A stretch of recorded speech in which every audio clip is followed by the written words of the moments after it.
a 3,600 watt hour power station.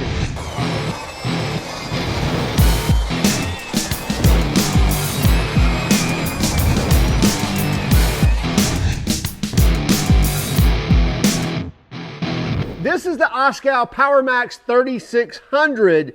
It's a power station on steroids and on wheels. Anyway, this is supposed to have 3,600 watt hours, so that's basically the tank full, right? And then also either 3,000 or 3,600 watts of output or power delivery through the outlets. You also have different USBs. You have the ability to charge in multiple ways, from solar panels to EV chargers to your typical wall outlet, your car's cigarette lighter, various ways to input, various ways for output as well. This is a great tool if you're using it for a tool, or if you're even using it on those camping trips, boating trips, in your RV. It's a really cool unit. Let's take a closer look. This is the OSCAL PowerMax 3600 power station, and this thing is just a beast, not only because it's big and heavy, let's face it, it's full of batteries, but also the amount of power it puts out, as well as the capacity it withholds as well. So 3,600, there's 3,600 watt hours, but also 3,600 watts of output. In fact, a surge of 7,200 watts. Now, when you look at the big numbers like that, so 3,600 watts, number one, when we say 3,600 watt hours, that is what it is. That's the capacity of the battery, so the fuel tank, if you will. Now, you will lose a little bit because this is an inverter. So in other words, it's taking DC power from a battery, converting it to AC when you're using these plugs here. So there's an inverter running, so you're not going to be 100% efficient, but you're probably going to get somewhere close to that 90% efficiency of that 3,600 watt hours. But my point is, the 3,600 watt hours is a pretty definite number. Now, the 3,600 watts is talking about output, how much power it's delivering, how many amps, voltages, things like that is coming through these outlets right here, these standard 120 volt outlets, or the RV plug right here that's 125 volts at 30 amps. We're going to test that because they claim on the US side it's like 3,000 watts, and on the Euro side they're saying 3,600 watts, and that's literally just rating this, the same machine. So we're going to find out, will it deliver 3,000 sustained, or will it deliver 3,600 sustained? And can we tap into that 7,200 of that surge output? In other words, will it power above 3,600 for a few seconds, 30 seconds, a minute, or what have you? We'll definitely test that. But let's take a look at some of these features. First, this is not a small power station. Now, you've seen plenty of small power stations that you can carry around. This is not one of those. It's 22 inches long. It's like a small cooler, and it's 16 inches tall, and it's about 14 inches deep. So again, not a small unit, but they do make it easily transportable, if you will, with these pretty large wheels here in the back, and those are 4-inch plus 4.25-inch wheels. They're also kind of lined in rubber, so they've got a nice feel to them. Feels like they're definitely on ball bearings as well. And then we have a telescoping handle on the other end. So right now it's sitting on feet, so there's 3 feet on the bottom of this, but when you use the telescoping handle, then you can stand it up and roll it around. And just to give you an idea, this weighs 98 pounds, so right at 100 pounds for this power station.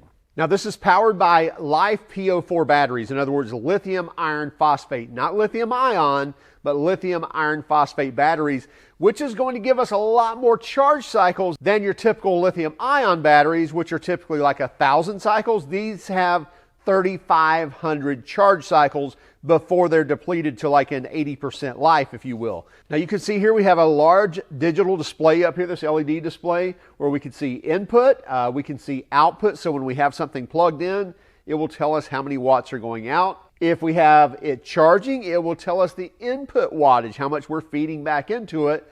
And then obviously the battery percentage right there, so it's at 100%. And then how many days are left on that. Now it's saying 99 days because we're really not pulling anything out of it. It is lighting this display up, but we don't have any of these outlets on.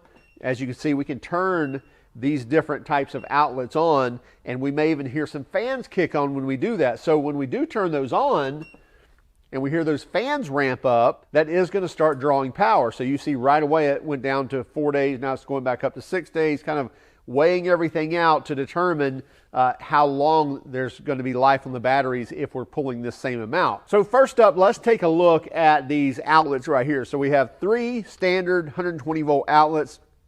However, they're not really standard, because if you see this little cross section right there, that tells me pretty quickly that's a 20 amp outlet. So there's some tools that you can buy where it doesn't just have the standard plug that's just, you know, vertical, but it's also got the little cross section there, and those special plugs allow you to plug into a special outlet and be able to draw up to 20 amps across that circuit rather than a typical 15 amp circuit. So we've got 3 of those. We also have that RV, and this is a 30 amp at 125 volts. So basically still pulling 120 volts. It's not a 220 circuit, but it will allow up to a 30 amp. These are typical on RVs when you're powering RVs, things like that. And we can turn those outlets on, or we can turn them off. Again, if we have them off, we're not running that inverter and using up that power.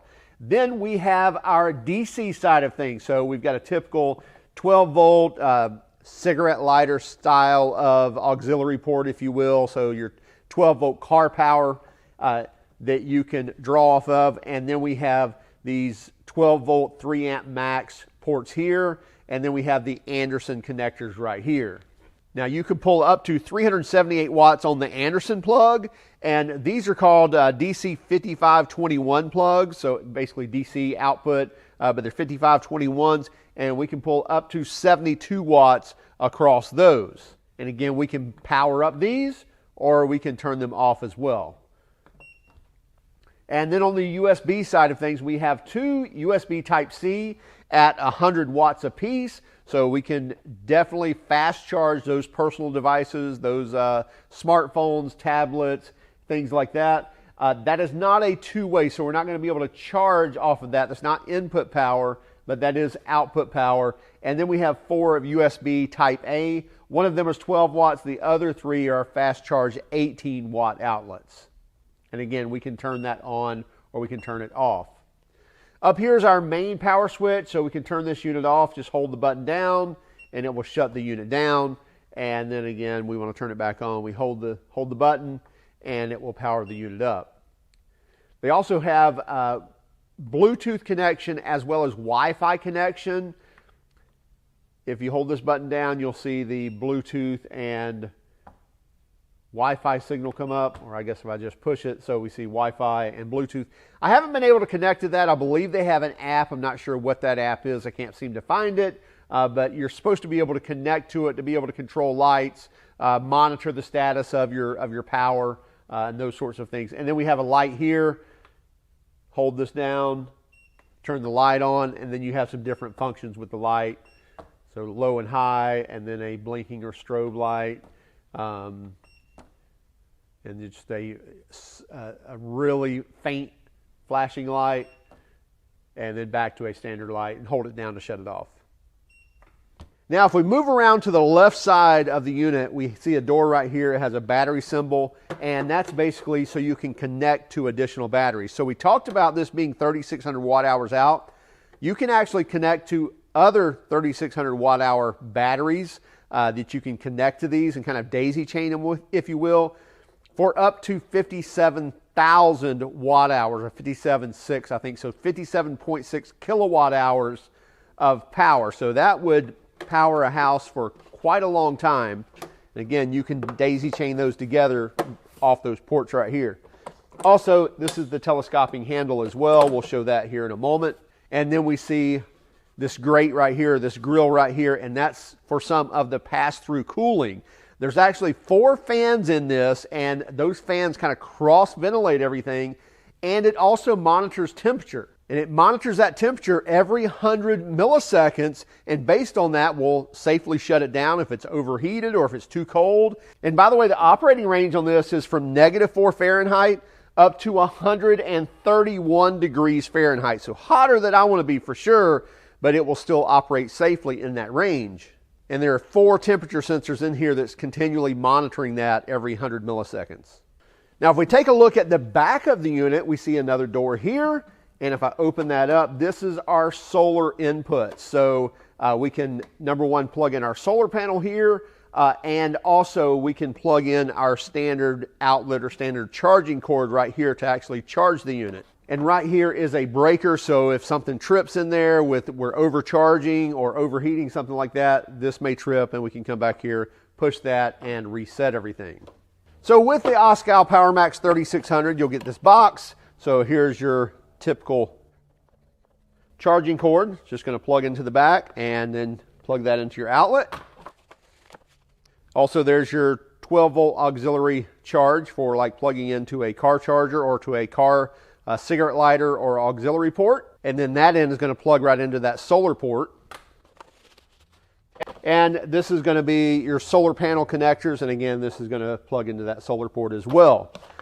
Also in here, get a handy manual and then a nice felt bag to keep everything in. Pictures and words for people like me. And that will plug right into there, and then other end will plug into a wall. And then this port here is going to be for y'all like your solar panel charging. That will plug right in there. Just like this cord here, which is for charging from a car, from like the cigarette lighter or the auxiliary port. And same connector on the other end. It's going to plug right in there. And when you're done, close it up. Stays nice and sealed. By the way, this is IP21 dust and splash resistant. So with your standard outlet, you can charge up to 1600 watts of input. Same with the solar panels, up to 1600 watts with the solar panels as well. The cool thing is, if you actually charge with a water turbine, you can charge up to 2200 watts of input. And the same thing from a generator. If you're using a generator to charge it, you can charge up to 2200 watts from it as well. And if you want to, you can take this along with you when you're plugging in your electric vehicle, your EV charger, and actually charge from that also. Also, the cool thing about this, you can use this as a UPS device, in other words, an uninterruptible power source, and it will actually switch at like 5 to 8 milliseconds, which is really, really quick. The other thing is, this is a pure sine wave inverter. In other words, you're getting a real smooth curve so you can charge those personal devices, computers, and those sorts of things. So we've got kind of a real world scenario set up right here. So we've got our PowerMax 3600 power station set up. We've got a Milwaukee dual supercharger. So that's their highest output battery charger. And then we've got a rigid table saw. I believe that's like a 13 amp saw. We're going to crank that up. We're going to rip some wood. At the same time, we're going to be charging batteries here. So let's get started. All right, so we'll turn our outlets on. Plug the saw in. Plug our supercharger in. One 12 amp hour battery. Second 12 amp hour battery. Both are charging. That's a charger. It simultaneously charges both of those. This is not doing one then the other. It's charging both those batteries at the same time. So you can see right now it's pulling 300 plus watts charging these batteries, and that will increase as it needs to.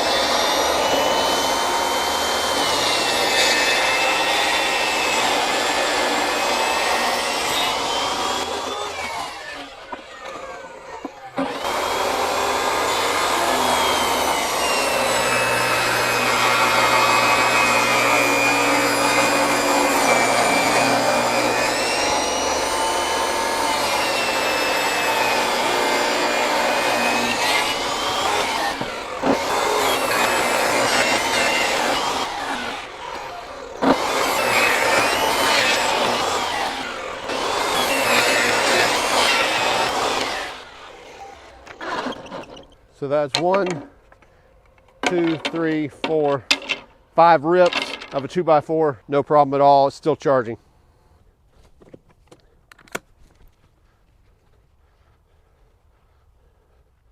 Okay, now's the time we're going to check the output, and we've got a very simplistic, a very crude setup here. Basically, we have a lot of halogen bulbs that like to create as much heat as they do light, and a bunch of switches here to call them on. So each set should have around 1,000 watts. We'll see the input here, or the output right here, as we start calling them on. It's going to get very bright right here. But anyway, so we will start calling them on one by one. We'll bring it up to, try to get it somewhere around 3,600 and see if it sustains that. Maybe we could find 3,500, something like that, and see if it will sustain that. We're going to be using 3 of these power cords. We've actually got 4 different circuits, but only 3 outlets to work off of. So let's plug these in. Let's turn it on. So right now, 0 power coming in, 0 power coming out. Oops, I have a switch on. So anyway, so now we should be good. We've got 97% battery life. By the way, we just did all the ripping of the saw and everything else. Only used 3% of that. I don't know, what did I do, 5 rips and charge those batteries? Anyway, so let's get back to the lights. Let's see how much power we can pull out of this.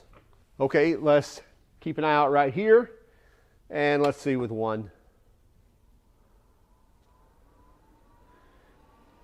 So yeah, 950, 949, 1,000, 1029. You hear the fans kicking on. Pull 2.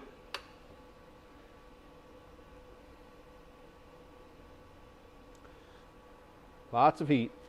So 1930, so just short of 1,000 for each set. Let's go ahead and call the third one.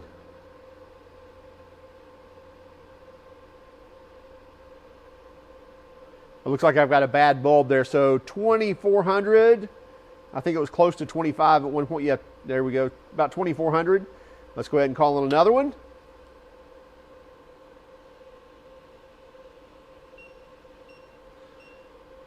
So we're at 3,281, 3,300. It's beeping. Okay, so interesting, very interesting. So we saw a safety cutout. We saw that it either overtipped or that it overdrawn the power coming out, and that beeping started coming on. It feels like somewhere over that 3,000 mark, and then it shut the AC channel down. So as you can see, it's not lit up anymore. Let's see if I can just turn that back on. So it looks like that's all I had to do, was basically it kind of reset itself. I don't have to go to the back and reset that trigger, I don't think. So let's see. Yeah, so we're back on. I didn't have to do anything, just basically turn that off and back on. But here's where we're going to see. Let's, this should give us around 2,500 if I'm not mistaken. Yeah, so 2,433, so we're good there. I'm going to call on, yeah, another one that's a single bulb. So this should get us somewhere near 3,000.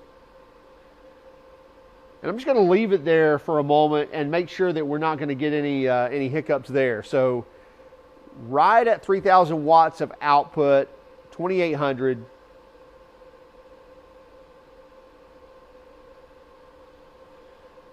Going to turn those singles back off. And I'm going to call on another double here. So 2,890, that's getting us a little bit closer. And now I'm going to call on one of those single bulbs. So we're at 2,860.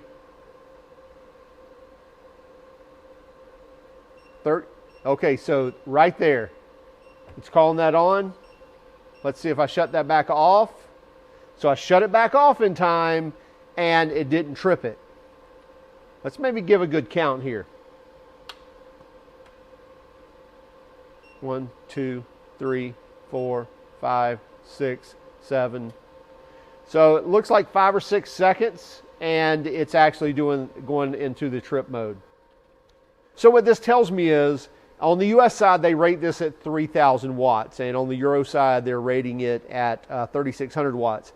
I'm wondering if that has something to do with typical, on the Euro side, you're running at 220, 240 volt, and we're running at 120 volt here, and I know that a higher voltage allows you to run things a lot cooler, so maybe it's much more efficient, and you're able to draw that power in a better manner. I don't, maybe someone can explain that to me regardless, doesn't look like we can push far beyond 3,000 before that's starting to trip.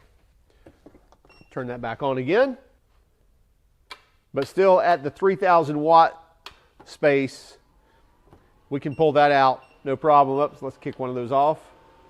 Oh, wow, that happened fast. So must be on the temperature side that it's tripping that, because that was only a second or two and it went ahead and shut that down. I'm going to call a couple on. Should give us somewhere around 2,000.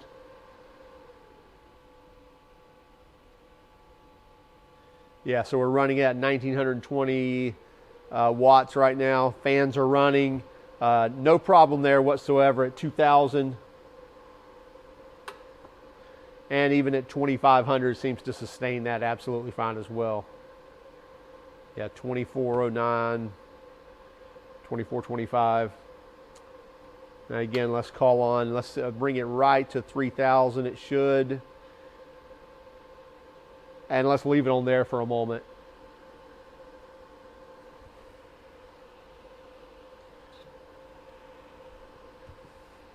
Air is exiting on this back side. It's probably coming in from the front side, so we're not drawing in heat from here. So we do have quite a bit of heat, but it is quite warm. So at that below 3,000, really not an issue. It's just getting up beyond that. And again, a few seconds and it's tripping that. So I think 3,000 is that magic number on the US side anyway, as far as what type of output you can expect from this. Well, listen, we definitely didn't get 3,600 watts of sustained output, but we did get 3,000 watts of sustained output. It's just when we went beyond that 3,000 that we kind of went into that trip mode. After a few seconds, the unit took over and said, hey, I'm overheating or overamping, and basically shut down the AC port side. The cool thing is, nothing happened other than pushing the button, resetting it, and turning the lights on again, or turning on whatever appliance you need. This thing is still outputting much more than your typical power stations that are at, half of that output. The ability to rip lumber on a table saw at the same time as charging two batteries on a simultaneous charger, we could have plugged more things in and would have been absolutely fine. So as far as running a refrigerator, running a blender, running a microwave, this thing is going to be able to do it, and you're going to be able to charge it really quick as well. So in an outlet, I believe you can charge this within a couple of hours.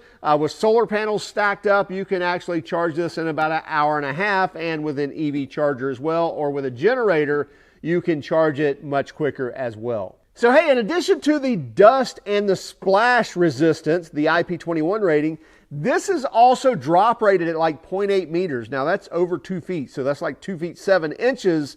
So it's like rolling it out of your pickup truck. So they built this thing very tough, and the company behind this builds really tough tablets and phones as well. So they know what they're doing when it comes to that. The lithium iron phosphate batteries are the way to go when you're looking at a power station. Not lithium ion, not lithium polymer. You want a lithium iron phosphate when you're looking at power stations. This has them. In fact, the latest technology in that. Pricing on this is going to run about $1,800 right now. I believe you'll see it launch on Indiegogo, and then after that, you should see it hitting their website as well as various other outlets as well. And I mentioned that you can actually stack these, so you can buy the actual batteries that are a little bit cheaper than this. In fact, I think you can buy the 3,600 watt-hour battery for like $1,500 and be able to daisy chain these or stack these together to get even more output or more capacity out of those power stations. We'll have a link in the description of this. Also keep track of us on Instagram, Facebook, Twitter, and even TikTok. And if you don't mind, would you hit that like and subscribe button if you haven't done so already? And by all means, if you hated our video, well, give us a thumbs down. But would you let us know in the comments why? Have a great day and keep smiling.